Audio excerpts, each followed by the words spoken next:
Hi, this is Tom Delk, chaplain at Normandy Farms Estates, which is just north of Philadelphia. How do we fight temptation?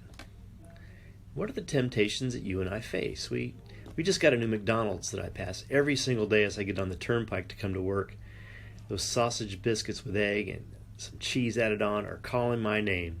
Those things are so good and totally off my diet. In the third chapter of Matthew, and in Mark and Luke's Gospels, we see Jesus going through serious temptations in the desert.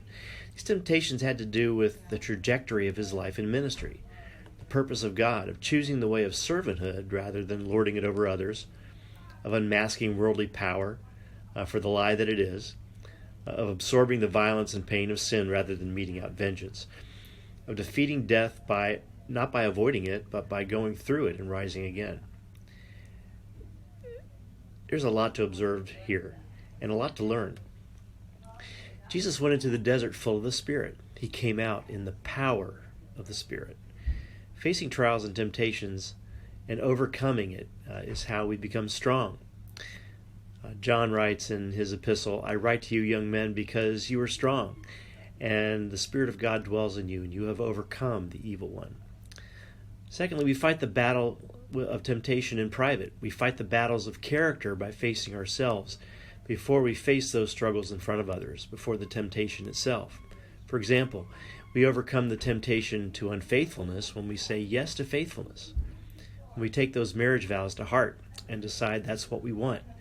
When we make boundaries for ourselves, not when we're in the middle of a tempting situation. We overcome the temptation to use our wealth just for ourselves before we have it, when we decide to be generous with the little that we have at the moment. We say the big no by saying an even bigger yes. You see that in Jesus' responses to temptation.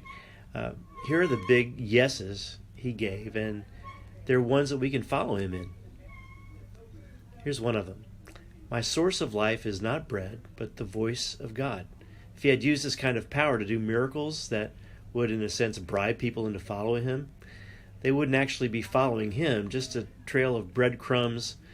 They wouldn't learn to seek God and let his truth become their source of life. It would have defeated Jesus' purpose. He says, I'm going to worship God alone, not power. God is an end in himself, not a means to an end. And thirdly, I'm going to have an open and genuine relationship with God and people. And the outcome of that is that I'm not going to try to manipulate God or people into believing in me. Later, in Luke's second volume, Acts, are you now going to show yourself to the world or bring the kingdom back to Israel? And Jesus responds to that question, it's not for you to know, but you will receive power when the Spirit comes upon you. Now, each one of these temptations would have completely disrupted the outcome of Jesus' life and would have changed what it meant to follow him. Yeah, in particular, those temptations are unique to Jesus. They're defining. They show who he is and what he cares about. And yet, they're the very heart of what it means to be his follower. And if you follow him, you will face them. God is saying, will you let me be your source of life? Will you put me first, before success, before accomplishing your goals? Essentially, will you trust me? The best way to say no to temptation is to say yes to him. Have a wonderful day.